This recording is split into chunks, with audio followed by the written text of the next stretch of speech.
It's cupcake weekend, but there are definitely some good games on Upset Watch, including Oregon, USC, and Oklahoma, Missouri, which can definitely crash some playoff hopes. So I'm back with Evan. We're going to talk all about this playoff race. What's up, Evan? Hey everyone, been a minute, but glad to be back on. I know we first have to talk about Georgia and kind of what you have been impressed with so far, especially after that big Texas win. Yeah, I mean, just the fact that we put two four-quarter games together in a row, one against a pretty quality opponent. I think against Texas, you kind of saw our DNA come out with us dominating the fourth quarter, which was a lot of fun to see, and it looks like the team is starting to peak at the right time. And it's super exciting. I think when Georgia plays four quarters, when Georgia plays to its potential, it can win the whole thing. And I think last week um, was the first time this year where I thought to myself, oh yeah, like we can actually do it. Not like I know we can do it, but like no, we are of that caliber, unequivocally. And so I think it's really exciting to see. Obviously, we got to round out the season strong. We don't want to drop a game between now and the playoff to put anything in question. Although I think we're probably comfortably in, but yeah, we've been looking really good as of late.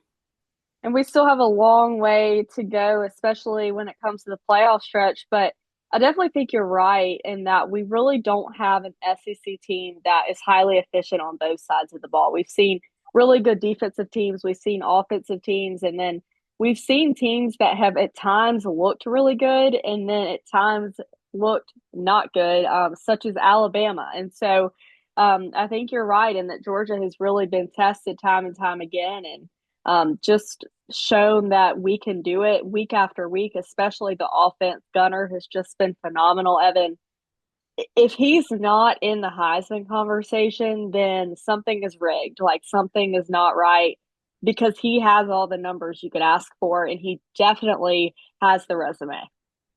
Yeah, absolutely. And like, if you want to talk about how critical any one player is to their team, I mean, the whole offense runs through Gunner. I think in a unique way. I think Gunner as a run threat helps open up our run game, and he's been incredibly efficient as a passer, and just improved each week as a passer as well. Yeah, and he's scoring so much of our points, right? And the team is becoming dominant. And I think when you put all of those things together, how can you not have him in the conversation? To me, he's right there in the top three with Julian Sayin and Fernando Mendoza. And I don't know how you can't put him in that group.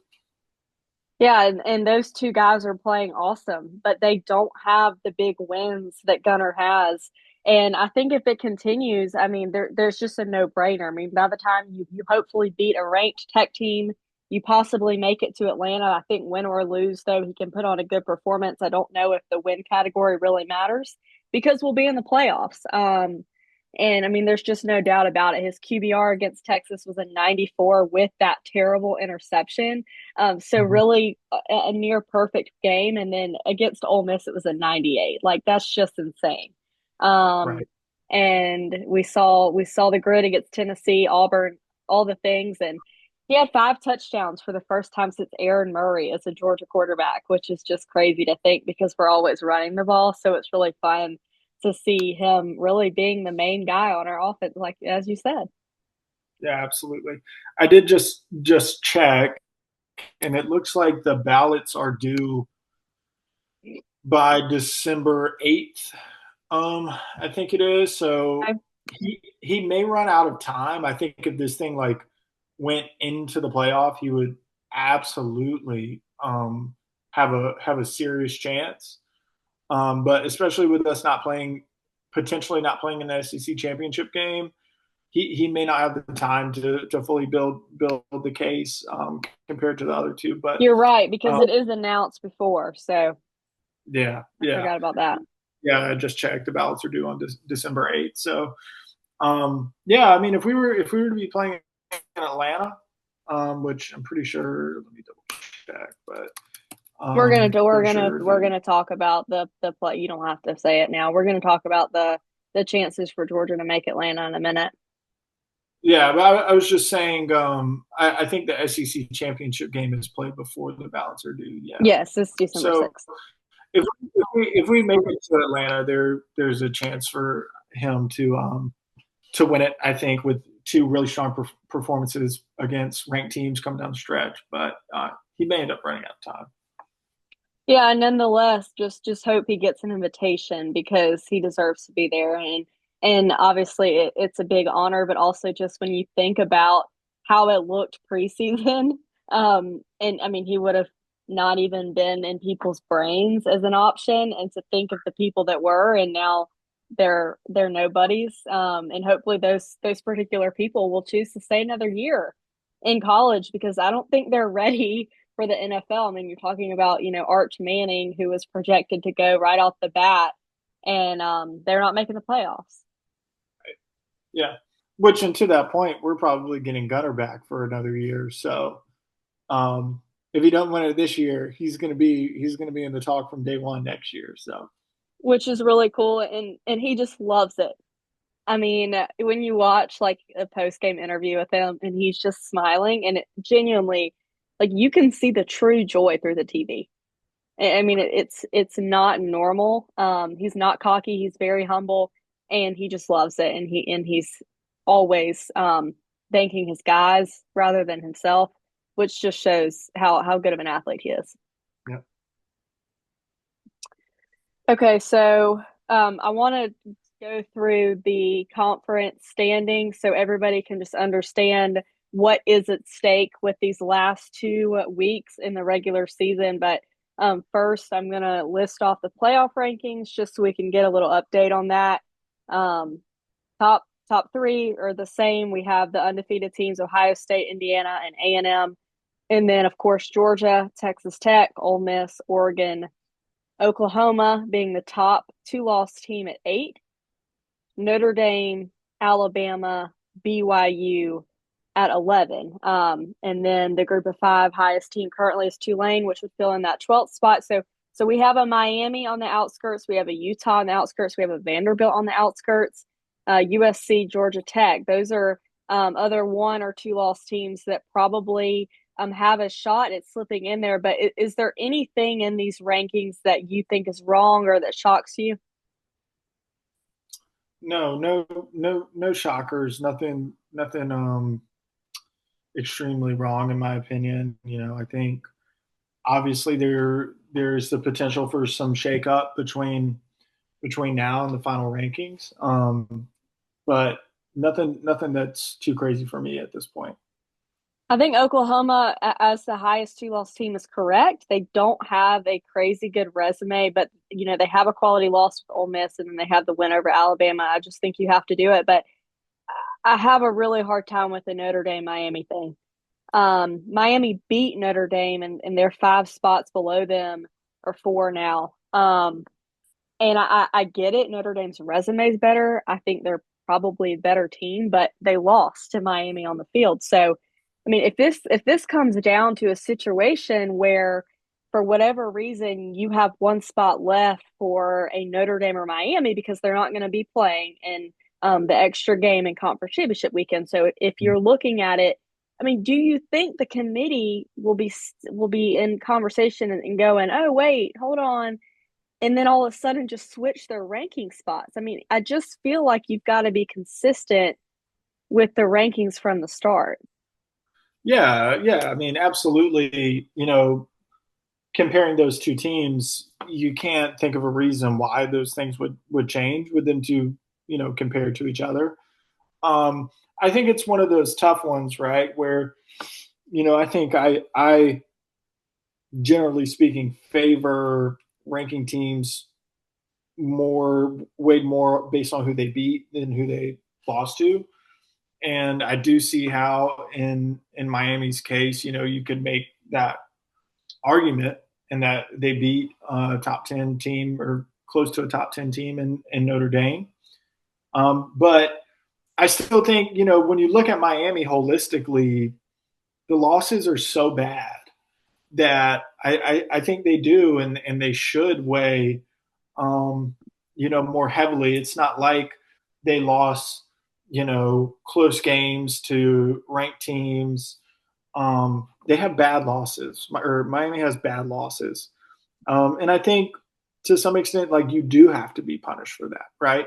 And it's not like they're a Georgia with multiple ranked wins that could outweigh some bad losses. They have the one good rank win, and that's it. And I think in their case, the two bad losses kind of outweigh that. You're right, with Notre Dame's second loss being to Texas A&M, top three team right now. You know that that is the committee's explanation, and I think that's okay. I think what has frustrated us as fans in the past years is that there hasn't been a consistent criteria. Mm-hmm. And I feel like they have very much valued the head to head wins in the past. Over resume or over whatever. And, we see it here with, Oklahoma. I mean, last week before Texas lost, Oklahoma was ahead of Texas, even though I know darn well Texas resume was better. But I said that backwards. Texas was ahead of Oklahoma, even though Oklahoma's resume was better, but Texas beat Oklahoma. Mm-hmm. And so I'm just a little bit, think it's kind of wrong. Um, but I hope it doesn't come down to it. I think that unfortunately they'll probably both make the playoffs. It's a good point. But it You might know, come down to it because Miami's ranked 13th right now. So I yeah, mean they're literally right on the outside looking in. Um, so I'm excited to see what happens there. Um, but as we're talking about that, obviously the conference championships will determine a lot about the playoffs, who's in, and what their rankings are. There's a lot of debate on how you should handle conference championship wins or losses. We don't have to get into all that. I think we have the same opinion on that. If you play the extra game, you should be in over someone that's sitting at home on Saturday. I would hope so, but just want to list off the situation for Georgia in the SEC. So obviously, if Texas A&M wins, they're in.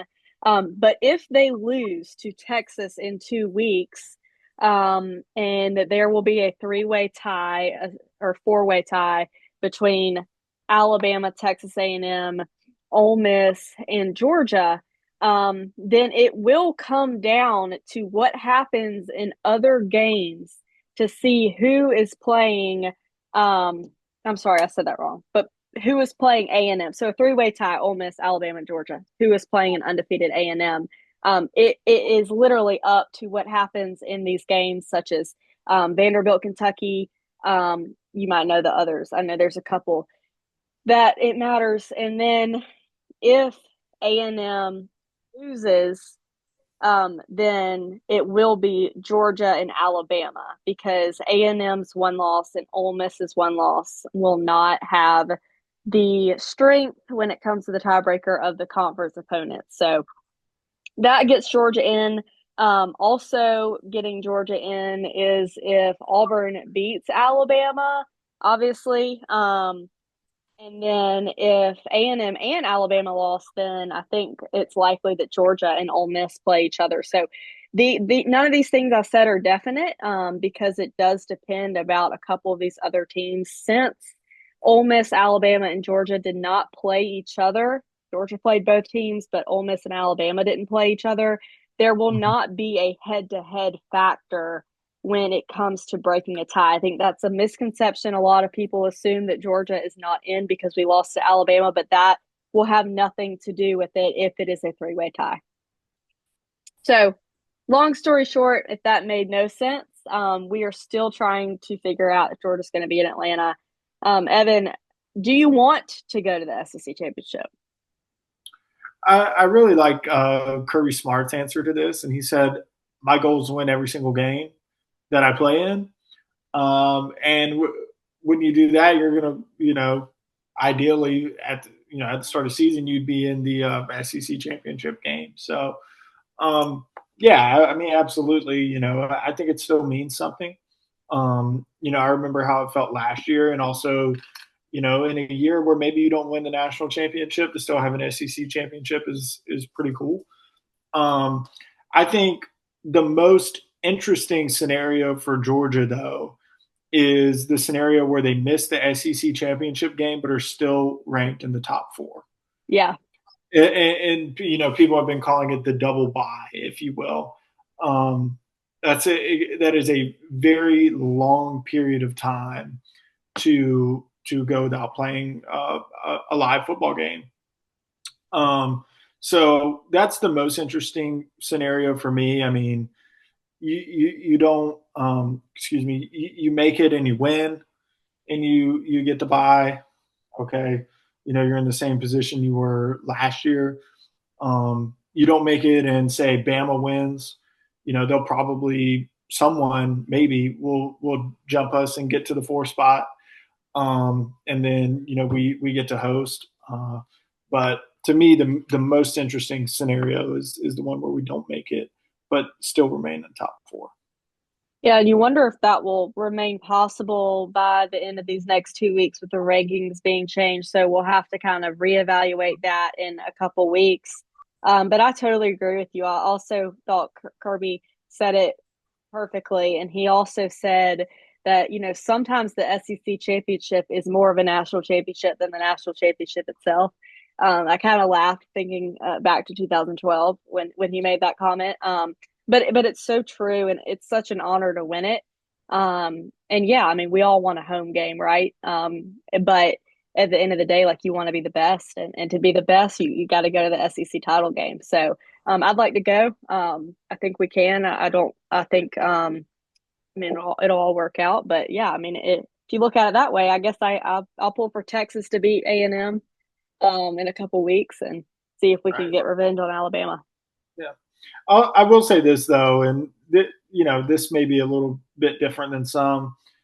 I don't know if I hurt as bad as some people if we don't make it. I think because I'm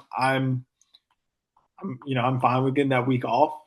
Um, but that may be different than some, and I think at the end of the day, I'd still rather be king of the SEC if I'm deciding between the two. And you really wonder, what that week off do negative way. I mean, you think of it in a positive way of, getting healthy and having more time to prepare, but what about a Georgia team that's going out there every single week just grinding?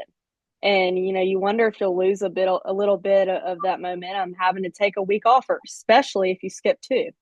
Yeah, yeah. I'll be honest. The double buy is the scenario I like the least. I mean, Hmm. um, I struggle to see how it would be helpful to take that much time off.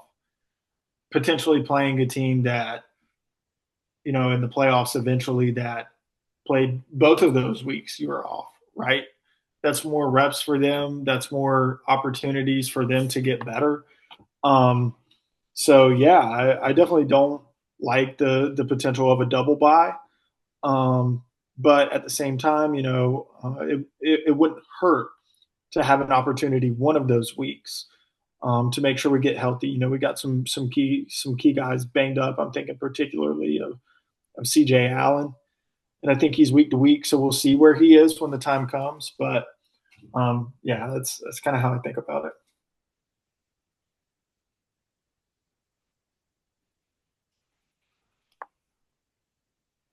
Yeah, I totally agree with that. Looking into the other conferences, we have the ACC. There are currently a couple teams tied at the top with one loss.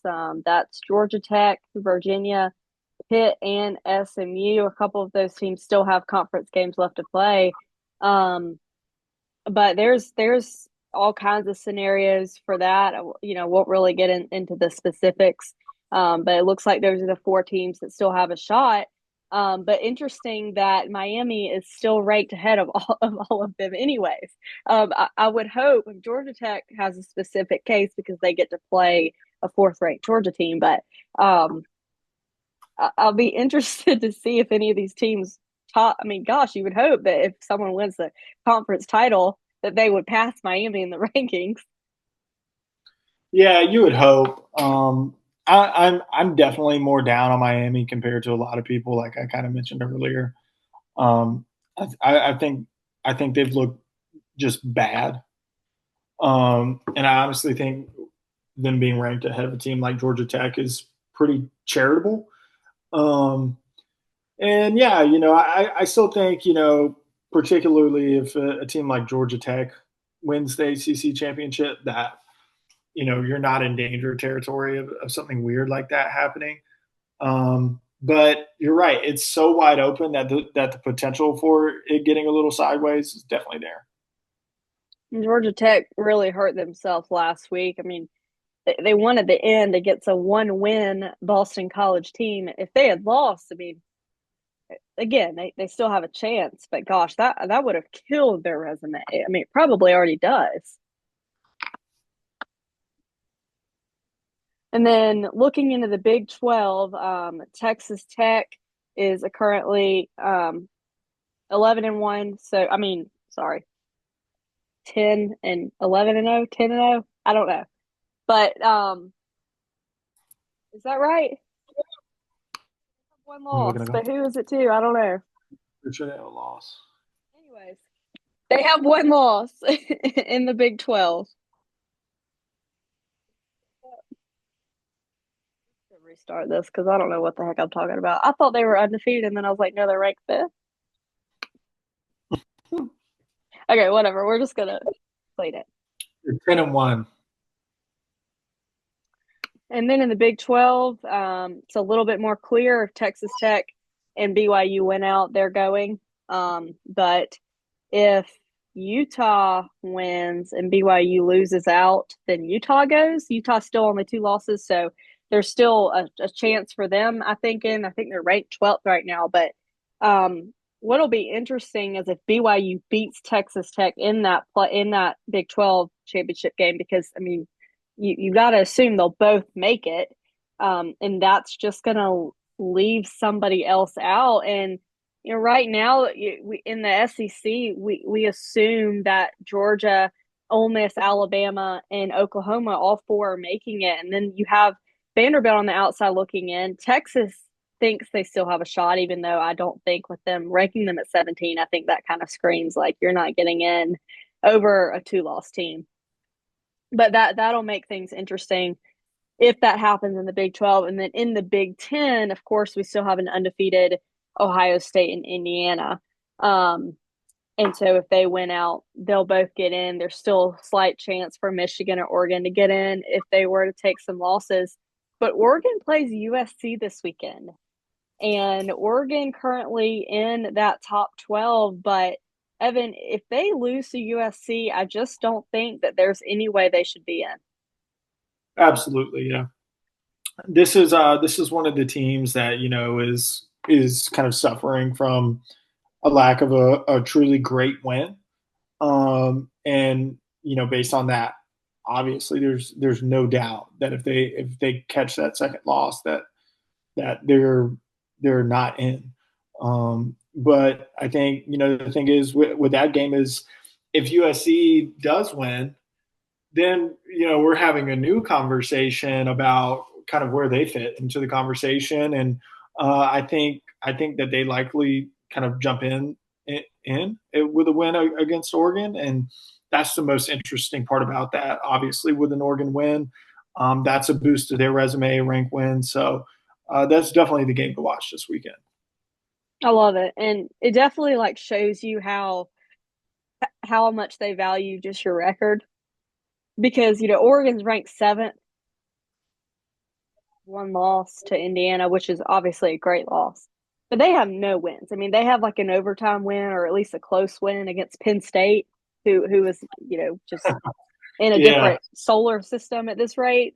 yeah. Um, and they're there, whatever, it's fine, But then you have Georgia Tech one loss team, and they're 16th, and then you have two loss teams with probably a lot more quality wins under Oregon. So it's a debate that's never going to end because everyone has a different opinion on how you should rank these teams. But I think you're absolutely right that USC deserves to be right there in the conversation if they can get that big win. Oklahoma plays your Missouri Tigers this weekend. Do you think there's any chance of that upset?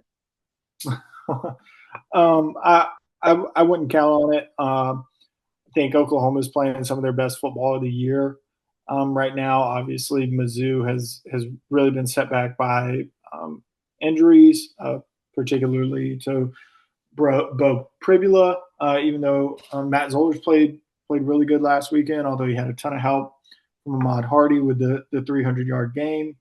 So I wouldn't count on it. I mean, I do expect to see Mizzou's defense play solid.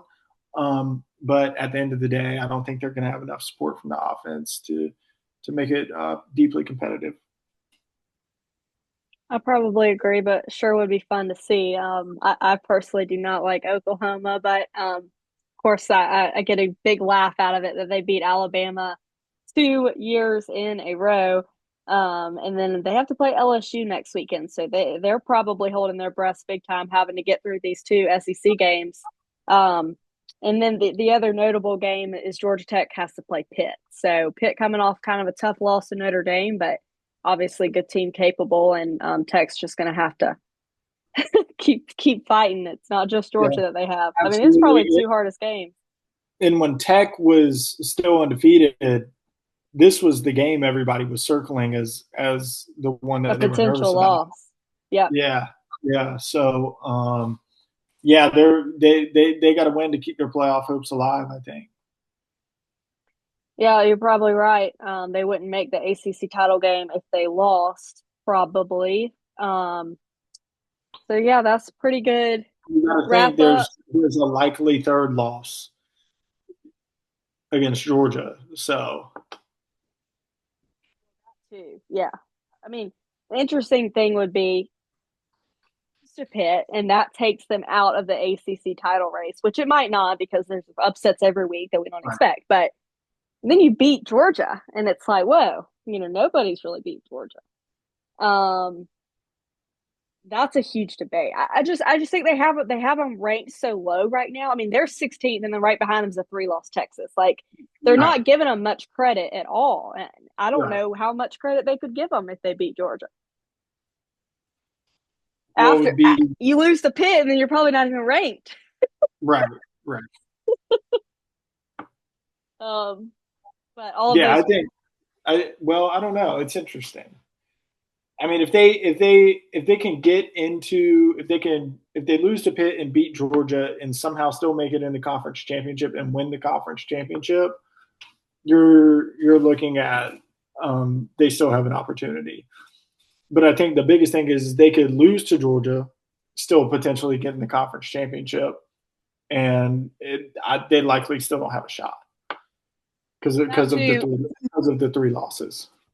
I just think about if they do beat Georgia, compare them to like a Miami that you mentioned earlier has terrible losses, and then you say, oh well, Tech has terrible losses too. They lost to Pitt and Syracuse. Okay, well, they have a better win than Miami does, probably. I mean, Right, again, right. Miami did beat Notre Dame, but It's basically the best win in college football at that point.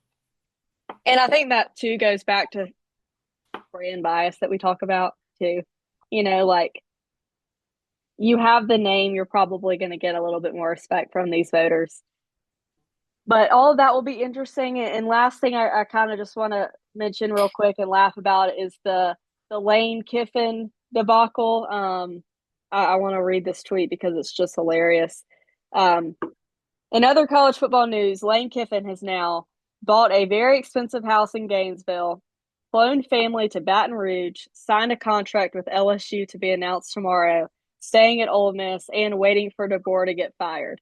Obviously, that is all sarcasm, but pretty funny because we really don't know what's true and what's rumors anymore. Yeah, I mean, honestly, it's been interesting to see this unfold, and it's kind of the perfect concoction for madness, particularly in this new landscape. Um, and I honestly, I think the portal window is driving so much of this, and that schools want, their coach, their staffs solidified so that they can recruit in the portal. But then, with when the portal window is, that runs right up against, excuse me, the postseason. And then you have this just super interesting mix of two extremely high profile programs that both I think are probably easily in the top 10 jobs in the nation, maybe. Um, even with the programs on kind of a downward trajectory at the moment, with an extremely successful and high profile coach in Lane Kiffin. And it's been super interesting to watch. I'm curious to see how it'll unfold. I'm curious if those reports of kind of an Egg Bowl deadline are actually going to play out. Um, and yeah, I mean, what will he do? And it would be a seismic shift for him to announce that he was going to another school at the end of the season, right in the middle of Ole Miss's playoff run. I have to think if I'm in his shoes that I probably could not stomach announcing that I'm leaving the program I'm actively trying to win a national championship with. Obviously, it's a different conversation at the end of a season, but Ole Miss makes the playoffs, man. I just don't know how you leave at this moment, even if at the end of the day one of the other opportunities um, is better, maybe. You can't just say that. Like, you can't just say I'm leaving and just give up on your guys. I mean, this is the best season the Ole Miss has ever had. I mean, it's been historic. I mean, the past couple seasons have. I know he's had several 10-win seasons at Ole Miss, and I feel like even if he and I don't, all this, I need to know an answer about Egg Bowl rumors. I don't know about all that, but I feel like even if he is leaning towards leaving, or maybe he has already made up his mind to leave, um, I feel like you got to just say you're staying. Like, you just got to say you're staying and keep your fan base in it, keep your players in it, and then at the end of the year, then you can leave. But I understand that some of these teams may need an answer by then. So I guess that's not ideal. That's why he hasn't been able to say a word. It's because he's like, well, if I say I'm staying, they're gonna give up on me, right? Potentially, I mean, it's like I said, like these teams looking for coaches have an urgency because these days you have to recruit the portal. You have to recruit the portal if you are a team trying to ascend quickly, Yeah. like both LSU and Florida likely are. Um, I think the thing is that he can't. You can't say you're staying when it's verified that you are exploring the other options. You Well, if know, he's exploring the other options, then he's not staying. I guess I'm just thinking like but he still could stay. saying you're leaving, and then like, I mean, everyone's just mad, and you're like, you look like a jerk, like you don't care about your playoff. Right? I mean, But at this the is end the of the day, it's verified. It is verified that he is exploring his other options. Now right? that doesn't mean that he might not choose Ole Miss in the end. Yeah. I mean, But he definitely can't say he's staying. But you also can't say he's leaving. but do you think that success in going to the playoffs and a potential national championship run, do you think that what effect does that have on it, right? So does it help his chances of staying? Does it hurt his chances of staying? Is Yeah. he hoping to get one and then leave? If he gets one, will he stay? I mean, what do you think goes through his mind about that? No, it's like I said, I think being in the middle of essentially a national championship run, in my view, would push me towards staying. Like I don't know how you could announce that you're moving on at the end of the season while you're in the middle of potentially winning a national championship. And even if they don't win, like, I mean, I'm envisioning like they lose the first round and then he announces he's leaving, but it's just like, dang. I mean, you've got such a strong team, and if you just keep pushing, I mean, you got to think he's going to get there one day. I don't know. I mean, I think it's about ceilings. And I've talked to a close friend of mine who works in finance and college athletics, and has an intimate knowledge of what budgets look like and stuff. And I think the resource potential at an LSU or a Florida is beyond that of an Ole Miss. And he has done so well at harnessing the resources Ole Miss has given him. And if you increase that, you know, your chances are just greater. My friend thinks he'll never be able to win a championship at Ole Miss because of the resources. So, you know, I think if you're him, that has to be compelling, right? If you're looking at LSU, man, resource opportunity, recruiting opportunity, it would be hard to say no to. And I totally agree. And I think we can all see him there, and we'd be scared to have to play an My LSU team or nightmare, my Florida. nightmare scenario is him going to Florida. Oh yeah. Oh, I do not want to play him every year at Florida. Absolutely Oh not. yeah, no. Oh yeah, no. But yeah, you're right. Um, and I try my best to look into it from the lens of hoping that he'll stay just because of what he has built at Ole Miss, and I hate it for Ole Miss fans because that's a fan base you can't hate because they've never really hurt anybody or won much. Um, but it will be interesting to see what happens. So looking forward to the next 2 weeks of the regular season, and we will discuss everything and what happens at the end of that, and who's headed to conference championship weekend. And can't wait to see what happens. Looking forward to it.